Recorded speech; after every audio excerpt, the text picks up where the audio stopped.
রিমান্ডে নিচ্ছে এবং মোবাইল চেক করে, মোবাইলের মধ্যে তো কত কিছু আসতে পারে মানুষের, নাকি নিজের দেন না, হয়তো অন্য মানুষ আসে, মোবাইল চেক করে ওটা পাওয়া গেছে কেন, এগুলো করে চেক করে অ্যারেস্ট করতেছে। এটা কেমন কথা হলো? মানুষের ব্যক্তি স্বাধীনতা নাই, মানুষের বাক স্বাধীনতা নাই, প্রাইভেসি নাই, রিমান্ডে নিচ্ছে। 17 বছরের একটা ছেলে, তার ট্রায়ালও তো হবে না, আপনার চাইল্ড অ্যাক্টের অনুযায়ী তার এখানে ট্রায়াল হওয়ার কথা না। 17 বছর বাচ্চা ছেলেরে রিমান্ড দেওয়ার কোনো আইনগত বিধান নাই শিশু আইন অনুযায়ী, সম্পূর্ণ বেআইনি। আমি মাননীয় প্রধান বিচারপতি দৃষ্টি আকর্ষণ করছি, বিচারী এটা তো রিমান্ড তো দিচ্ছে, তো পুলিশ চেয়েছে রিমান্ড, পুলিশ চাওয়াটাও ইলিগাল এবং ম্যাজিস্ট্রেটের দেওয়াটা, লন্ডন ম্যাজিস্ট্রেট যেটা দিয়েছে, রিমান্ড দিয়েছে 17 বছর ছেলেকে, এটা টোটালি ইলিগাল। শিশু আইন লঙ্ঘন করা হয়েছে, বিভিন্ন জাজমেন্ট বরখালাপ করা হয়েছে। আমি আশা করি মাননীয় প্রধান বিচারপতি দৃষ্টি আকর্ষণ করছি এবং সংশ্লিষ্ট ম্যাজিস্ট্রেটের ব্যাপারে ব্যবস্থা গ্রহণ করার জন্য অনুরোধ জানাচ্ছি। পাশাপাশি কেন রিমান্ড, কেন গ্রেপ্তার? ওরা বলতেছে সিসিটিভি আছে, সিসিটিভিতে ফুটেজ আছে, মোবাইলে ফুটেজ আছে, যাদের গ্রেপ্তার করছে সবার ফুটেজ আছে নাই। আর বিএনপিকে বিএনপি, জামায়াত বা অন্যান্য রাজ্য, বিপি নূর, তারপর অন্যদেরকে গ্রেপ্তার করছেন বিরোধী দলের। সরকার আসলে কোটা আন্দোলনকে কেন্দ্র করে, কোটা আন্দোলনকে অজুহাত হিসেবে ব্যবহার করে তাদের রাজনৈতিক বিরোধী বিএনপি বা অন্যান্য বিরোধী দল, সমমনা বিরোধী দল সবাইকে তারা শাসন করতে চাচ্ছে, তাদেরকে নিয়ন্ত্রণ করতে চাচ্ছে। এটা সম্পূর্ণ অসৎ উদ্দেশ্যে, মানে রাজনৈতিক উদ্দেশ্যে সব গ্রেপ্তার করা হচ্ছে। তো আমরা গ্রেপ্তারের নিন্দা জানাচ্ছি, ঢালাও হোলসেল গ্রেপ্তার বন্ধ করার জন্য দাবি জানাচ্ছি। পাশাপাশি যাদের গ্রেপ্তার করা হয়েছে তাদেরকে অনধিকারভাবে ঢালাওভাবে গ্রেপ্তার করা হয়েছে তাদেরকে অনধিকার মুক্তির দাবি করছি।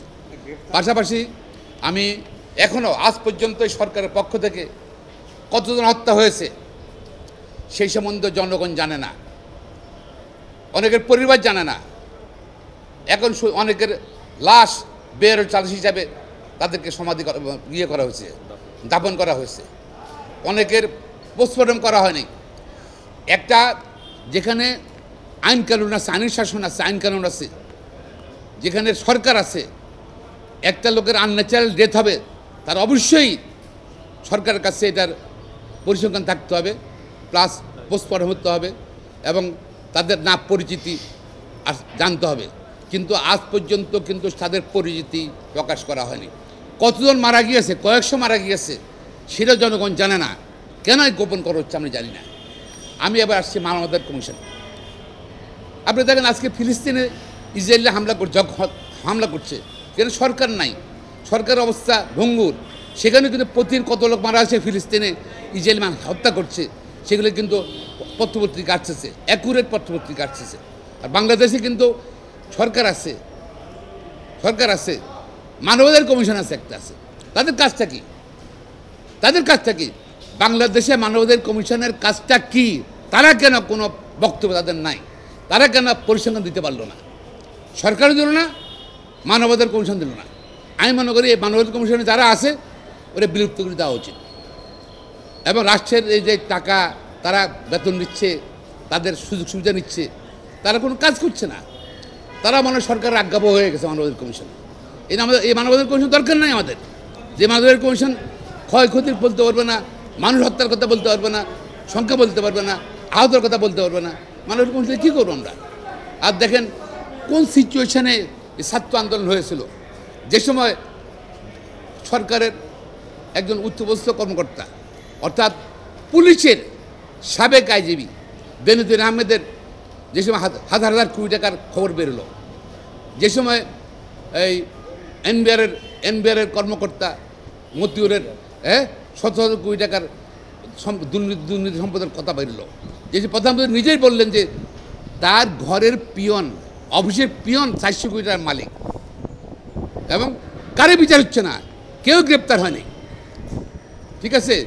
তারপর পাবলিক সার্ভিস কমিশনের ড্রাইভার আবেদ আলী বিসিএসে অনেক কর্মকর্তাকে যার সে প্রশ্ন পাশ করিয়েছে, এখনও তারা বহাল তবিয়তা আছে সেসব কর্মকর্তারা, সেসব কর্মকর্তা পুলিশও আছে, সেসব কর্মকর্তারা প্রশাসনও আছে, ওদের ব্যাপারে কোনো ব্যবস্থা গ্রহণ করা হয়নি নাকি? হ্যাঁ, আবেদ আলীতে বলে দিয়েছে বা অন্য কর্মকর্তারা বলে দিয়েছে কারা কারা প্রশ্নবাসের জন্য তারা প্রশ্নবাস করে পাশ করেছে, ব্যবস্থা নিছে, তদন্ত কমিটি করছে, পাবলিক সার্ভিস কমিশন কিছু করছে। এই পাবলিক সার্ভিস কমিশনের কাজটা কি? এই ব্যর্থ পাবলিক সার্ভিস কমিশনের বিলুপ্ত করা উচিত আমি মনে করি। তাদের লজ্জা থাকলে এই দুর্নীতির কারণে, এই প্রশ্নবাসের দুর্নীতির জন্য তাদের পদত্যাগ করা উচিত, নিজেই পদত্যাগ করা উচিত শাসন মানে আমি মনে করি। তো এই সব কিছু মিলাই আজকে কেন সিচুয়েশান দেশ উত্তপ্ত, বিরোধী দল রাজনৈতিক কর্মীদেরকে তারা চেষ্টা করতেছে তাদের নিয়ন্ত্রণ করার জন্য, গ্রেপ্তার করতেছে, হত্যা করতেছে, নির্যাতন করতেছে। পাশাপাশি কোটা যেন কোটা সরকার প্রমিস করলো কোটা যারা আন্দোলন করছে তাদেরকে কোনো কিছু করা হবে না। এর মধ্যে 4 জন না কজন 5 জন, মোট 5 জনকে তারা অ্যারেস্ট করছে, বলে নিরাপদ হেফাজতে। তারা কি নিরাপদ হেফাজত চাইছিল? আমরা তো শুনি নাই, পত্রিকা আসে নাই যে তাদের নিরাপদ হেফাজত চাই। কে তাদেরকে নিরাপদ হেফাজত করছে দিছে, রাখছে কোথায়? ডিবি অফিসে। ডিবি অফিস কি জায়গা দেখার? আমি জানি না কেন। তাহলে আপনারা তো অ্যাকশন নিচ্ছেন, বিভিন্ন জায়গায় ব্লক রেট দিয়ে আপনারা ছাত্রদেরকে গ্রেপ্তার করতেছেন। আপনি বলছে, সরকার বলছে কারো গ্রেপ্তার করা হবে না, কিছু হবে না, তো কী হচ্ছে এখন? তা আসলে তো সরকারের কিন্তু দ্বিমুখী নীতি, ডবল স্ট্যান্ডার্ড। আজকে সম্পূর্ণ এই ক্ষয়ক্ষতির জন্য, জাতীয় সমাজ ক্ষয়ক্ষতির জন্য, হত্যার জন্য, এবং হাজার হাজার লোক আহত হয়েছে, হাজার লোক চোখ নষ্ট হয়ে গেছে, দায়িত্ব কিন্তু সরকারের। সরকার কেন 15 দিন আগে কোটা আন্দোলনের ব্যাপারে অবস্থান স্পষ্ট করে নেই? তাহলে কিন্তু এই ঘটনা ঘটতো না। আমি মনে করি সরকার সব সার্বিক দুর্নীতি, ব্যাংক লুট, বিভিন্ন খাতে, প্রত্যেক খাতের দুর্নীতি, প্লাস গণহত্যা, এই আমি বলব গণহত্যা, জেনোসাইড, গণহত্যার দায়িত্ব নিয়ে আমাদের সরকার পদত্যাগ করা উচিত অনতি বিলম্বে। এবং যেহেতু জবাবদিহিতা নাই এই সরকারের, জনগণ করে নির্বাচিত সরকার নয়, সুতরাং এই সরকারের কিন্তু ক্ষমতা থাকার অধিকার নাই। এই জেনোসাইডের দায়িত্ব নিয়ে সরকার পদত্যাগ করা উচিত এবং ভোটাধিকার ফিরিয়ে দেওয়া উচিত। জবাবদিহিতামূলক সরকার বাংলাদেশে পরিচয় করার জন্য আজকে সবাই একত্র হওয়ার জন্য আমি অনুরোধ জানাচ্ছি।